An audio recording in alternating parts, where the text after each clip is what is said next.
Lando Norris says there are very good signs that McLaren will continue its upward trajectory in 2024, with the young Brit hinting the Papaya squad's next car will be a Red Bull Challenger. McLaren has been F1's biggest mover this year on the back of its game-changing upgrade in Austria, with Norris the second highest scorer after three-time F1 world champion Max Verstappen since then, notching up 195 points to the Dutchman's 329. And the Brit says the progress this season has been incredible. For us to go from where we were in Bahrain to getting close and talking about fighting a Red Bull, I think are very good signs for us. I know we still have plenty more things to come next year, so I'm excited, he said.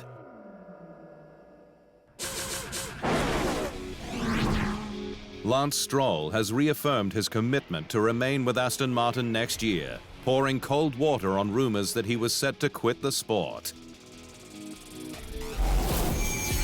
The Canadian, though, has endured a torrid 2023 with a gigantic 135-point deficit to his double world champion teammate Fernando Alonso after Brazil, with 3 race DNFs and 1 DNS.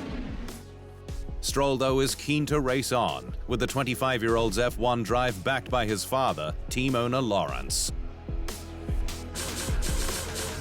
It's been a challenging season at times. Some great highlights, but also some really frustrating days recently, he said. But yeah, the plan is to keep going next year for sure. Haas's request for a review of track limit infringements in Brazil may have been thrown out last week, with no new and significant evidence. But the stewards dropped a bombshell in their decision when they admitted their inability to properly enforce the track limit standard for all competitors was completely unsatisfactory. Haas submitted a statement, including alleged admissions from the FIA's single-seater sporting director Steve Nielsen in a meeting that track limit supervision at Turn 6 was not ideal, along with onboard videos.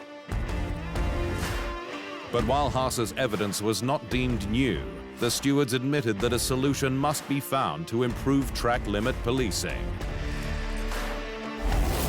Given the number of different circuits where significant track limit issues arose this season, acknowledging that the FIA in conjunction with the circuits have already made significant strides, further solutions should be found before the start of the 2024 season. The FIA has recently appointed Dieter Renken, a former journalist, as F1 commissioner to help make improvements in the sport. Automotive behemoth General Motors has ruled out going into F1 with anyone other than aspirant Andretti Global. Andretti is currently locked in commercial discussions with Formula One management after the FIA approved its application for an 11th grid slot. But gaining F1's approval is an ongoing uphill battle, with teams pushing for the $200 million anti-dilution fee to be tripled, and also attempting to unseat GM's Cadillac brand from its deal, with the American icon a big fish for the grid to land. But GM is staying strong, with the car maker set to send a delegation to Las Vegas to lobby F1 to approve Andretti's entry bid. GM is committed to partnering with Andretti to race in F1, said GM President Mark Royce. The collaboration between Andretti Cadillac brings together 2 unique entities built for racing, both with long pedigrees of success in motorsport globally.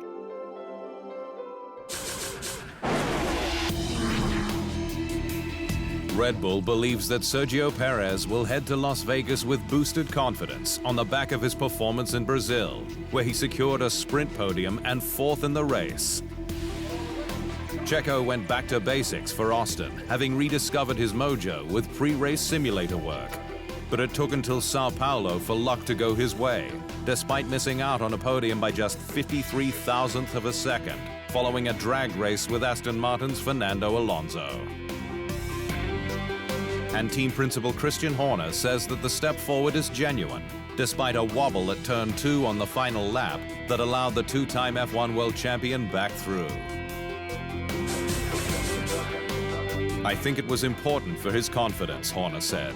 This is the Checo that we know, and we know what he is capable of.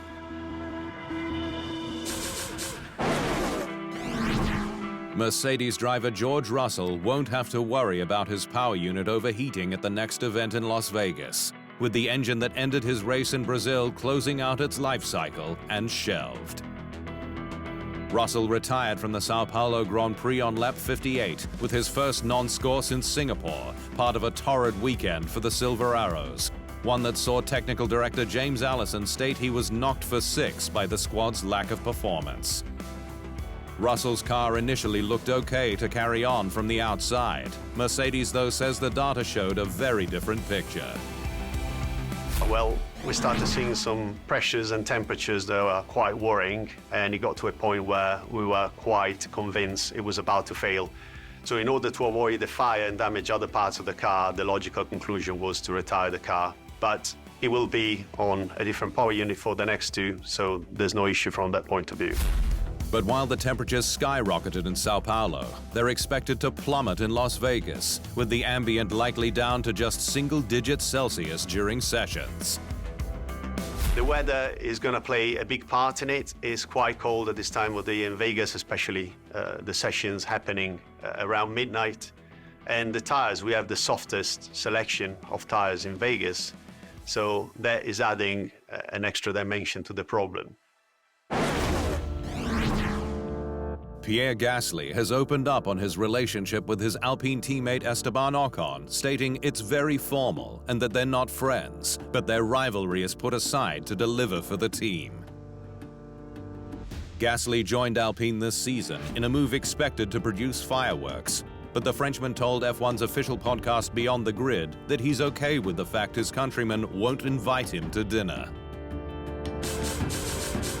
We have quite similar feedback, been pushing the team and requesting pretty much the same thing out of that car and how we like the team to develop. In terms of working relationship, it's very formal, let's say, between us. But that's all I can ask because, yeah, at the end of the day, I just want to be competitive. Max Verstappen has affectionately referred to Turn 4 at Spain's Circuit de Barcelona-Catalunya as the beautiful corner, with the 3-time F1 world champion reflecting on his maiden win. The precocious Dutch star won 2016's Spanish Grand Prix on debut for Red Bull, with Verstappen not only benefiting from both of the Mercedes drivers crashing into each other at Turn 4, but also in running a 2-stop strategy, thought at the time to be slower than the prime 3-stop run by then-teammate Daniel Ricciardo. But Verstappen, who scored his 52nd F1 win at the last race in Brazil for 4th on the all-time list, eclipsing icon Alain Prost, looks back at the race fondly, despite huge nerves in the moment. Turn 4 was a beautiful corner that day on lap 1, where the 2 Mercedes cars just speared off the road, he said. Then I knew, okay, you might be on the podium here today. 2023's F3 champion Gabriel Bortoleto says that his manager Fernando Alonso is as calm under pressure off track as he is on it, having set up the Brazilian's development drive at McLaren. Bortoleto moved up to cars with Italian F4 in 2020 when he finished 5th, and then Formula Regional European Championship by Alpine in 2021, before breaking through in F3 this year. But Bortoleto told official podcast F1 Nation that Alonso kept his career moving, despite having his own problems to sort out. I think he was the one guy that probably helped also the most on my contract with McLaren, for example. Even when things were not going so well in Aston, he managed to get a little bit of his time in the races to go there and speak to Zach and, to find out how to close this deal.